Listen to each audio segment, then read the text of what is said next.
أنا مقعد كده شوية. صباحكم خير. أنا امبارح ما خرجتش من البيت، السنو كان شنيع.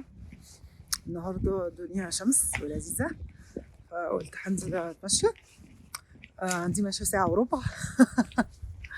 بس في الطريق كنت عايزة أقول لكم على حاجات ليها علاقة بالدايت والتمرين في الأجازات، سواء في الأجازات اللي زي دلوقتي أو في السفر عامة. بعمل إيه؟ استنى عشان أنا هتزحلق حالا. وطبعا ما لبستش جزمة، بصوا لبست الجزمة الجديدة وما لبستش جزمة التلج، وبصوا الدرايف واي شكله عامل ازاي. فأنا غالبا هلف وارجع، أنا بجد هلف وارجع هجيب جزمة تانية بكرامتي، هلبس الجزمة التانية ونكمل. يا جماعة الواحد ما ينفعش يتشيك في البرد، ما أنا ما بحبش البرد فور ريزن. جايلكوا تاني ها هانم بكرامتي. anyways بيقول لكم على حاجة ليها علاقة both دايت وتمرين في الأجازات، وإزاي نبقى بنستغل الوقت ده. أنا هاخد نفسي مثال دايما نبقى فاهمين understanding الموسم اللي امتى بنقفل فيه جامد قوي على نفسنا ونبقى strict، وامتى بنفتح شوية. أنا بالنسبة لي ببقى strict قوي في الصيف وبريح شوية في الشتاء، لأن أنا مش شخص بيستحمل الشتاء، فاكشلي لما ببقى very strict بتأثر على نفسيتي، فبكره القصة دي. فالحاجة اللي أنا بقى بعملها بعمل إيه؟ كمان هو ده كمان الوقت اللي أنا بريح فيه شوية، باخد بريك في شغلي. فهو الوقت اللي وقت الراحة آخر السنة بالنسبة لي is more of a break. فعملت إيه؟ أنا وصلت أصلا على Thanksgiving، وكان عندي أسبوع من ساعة ما وصلت لحد النهاردة more of أعياد، يا إما على طول ناس كتيرة، يعني لما بيبقوا قاعدين في بيت ناس كتيرة حتى لو مش بنعمل حاجة ليها معنى. هو أنت عشان تقرر تعمل شاي للبيت كله، لو قعدت تسأل كل واحد وكل واحد يتردد شوية، فقرة الشاي بتاخد وقت ومجهود. فباي ذا تايم اللي هو عديت في الدايت أول يومين 3 أنا مش مع مدرسة إنه إحنا نبقى ستريكت قوي وهعمل لك alternatives عشان ما تاكلش الستافنج بتاع ثانكس جيفنج. طبعا ده امريكاني قوي، بس اللي هو هعمل لك فته صحيه والحاجات المعينه دي. بصوا يا جماعه نتفق اتفاق، انا مع الدايت والتمرين مدارس. مدرستي 80-20، 80% التزام، 20% بعيش حياتي كانسان طبيعي، وبختار ال 20% دول احطهم towards ايه. فانا بالنسبه لي لما ابقى قاعده على سفره عيد هحاول اقلل في الكميات وما اكلش كل الاصناف اللي انا بحبها وما بحبهاش، لكن انا هاكل الاصناف اللي بالنسبه لي بحبها، وممكن في حاجات هقلل، وممكن اقرر ان انا تاني يوم طيب خلاص كلت النهارده كويس وكلت كل اللي نفسي فيه، بكره هقفل بقي.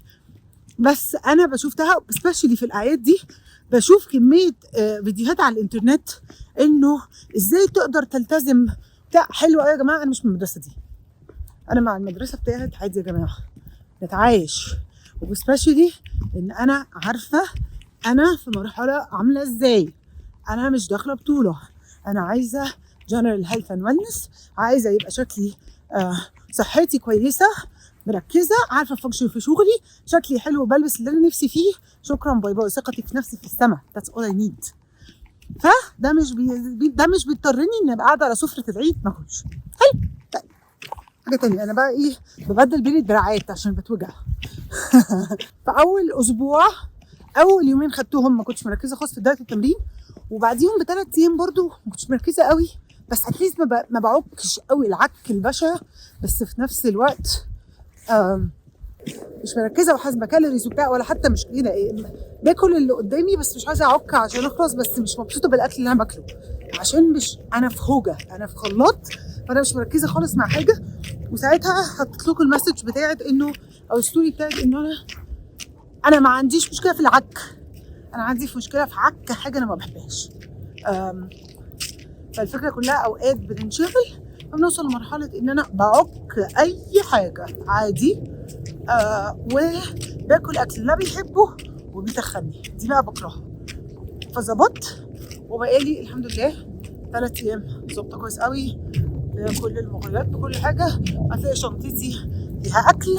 ما باكلش بالليل، ما يعني حتى لو مش ملتزمه 100%، بس اتليست اللي هو خلاص باكل في مواعيدي. بيتي بياكلوا بالليل، انا ما بيفرقش معايا اكل بالليل. هنشرب مع بعض الصبح قهوه، بس موضوع نتلم بالليل على العشاء دي هقعد معاكم اشرب شاي عادي، مش لازم ابقى قاعده معاكم باكل الاكل اللي انتوا بتاكلوه، عشان انا جسمي لا يسمح بالعشاء بتاع بالليل ده وما بحبوش الحقيقه. طيب تاني حاجه التمرين. To be very honest السفر most of the time عبارة عن مشي ما بين أنا وما بين كل الستات اللي بمرنهم بيسافروا. دايما بيقولوا لي كده، احنا مش ضامنين يبقى عندنا جيم أو access to الجيم، بس احنا بنمشي مسافات مرعبة which is 100% fine. ارجع تاني، ايه الهدف؟ لو الهدف ان انا يعني انا النهارده هقول لكم بالظبط اللي حصل لي. انا ممكن اجري على التريد ميلز honestly ما شاء الله طلع بايظ. ف الاوبشن ان انا كنت اخد الدمبلز بتاعتي كلها موجوده، ويتس كلها، واساتكي، كل الاساتكي، شفتوا الاساتك بتاعتي، كل الحاجات دي عندي، وبتاعتي ممكن انزل اتمرن في الجيم تحت. بس بصوا يا جماعه الجو والحلاوه واللذاذه بعيدا عن ده، بصوا مش ممكن، لا انا محرومه يا جماعه من منظر الجبل والشجر، الشمس الحلوه، والجو مش حر، مش برد قوي، فمش متكتكه وانا ماشيه. انا تمام، انا هنزل امشي ساعه وربع وعادي، مش هاخد عربيتي وهنزل واتمشى واتبسط. This is all what I wanted to do. وعندي الوقت الجاي هتمرن ازاي؟ دايما عندي اوبشن، انا ممكن اتمرن في البيت، بس كمان عندي اوبشن. انا عاده I would have loved to run، بس زي ما انتم شايفين الطريق ده كان نضيف. شوفوا الدرايف واي ما كانش نضيف خالص، فما كانش ينفع يعني الدرايف واي ما كانش ينفع اعديه بالجزمه اللي انا كنت لابساها. ف اوبشن الجاي جري غالبا مش موجود، او ممكن التلج بكره يسيح اكتر فيبقى موجود. بس however بالنسبه لي لو بمشي واستمتع وابقى مبسوطه واحس انه السفريه دي انا هرجع فيها مصر متحمسه للتمرين وللدايت تاني ولشغلي ولحياتي وللناس اللي بحبهم، كل الحاجات دي استفادتي من السفريه تبقى اكتر بكتير من اني مجرد قرصت على نفسي قوي في التمارين او في الدايت. ممكن في موسم تاني كنت ابقى اعمل كده وانا حاسه اني مبسوطه، بس انا فاهمه الموسم اللي انا فيه وفاهمه انه اللي هيفيدني وهيبسطني وهيورك بيست فور مي هو ان انا زي ما انتم شايفين كده just going for a walk. I'll leave you now. انا هسيبكم بصوا المنظر يا جماعه، انتوا متخيلين ان انا في المنظر ده مفروض ابقى بمسك دمبلز واقعد اتمرن في الجيم؟ طب ما انا عايش حياتي في مصر كلها كده، جاي اعمل كده هنا؟ نميز يا جماعه، نستخدم الحاجات اللي بتريح نفسيتنا. عايزه اقول لكم حاجه، مثلا الناس اللي بتسافر من بنج ايتنج، الناس اللي بتستريس ايت، الناس اللي بتبقى الاكل هو اللي صدقوني لما بتريحوا نفسكم، بصوا لما بتمشوا ماشيه حلوه، لما بتعملوا حاجه لنفسكم، تمشوا في الشمس، تسمعوا مزيكا حلوه، واخده معايا الجورنال بتاعتي، هستارت جورنالينج، هقرا الكتاب اللي نفسي اخلصه، كل الحاجات دي ترجعني احسن كتير قوي قوي قوي.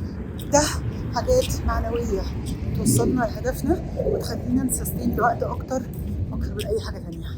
صباحكم احلى خير في الدنيا، ميري كريسماس، هابي نيو يير، يعني كل حاجه حلوه في الدنيا. صباحكم احلى خير في الدنيا.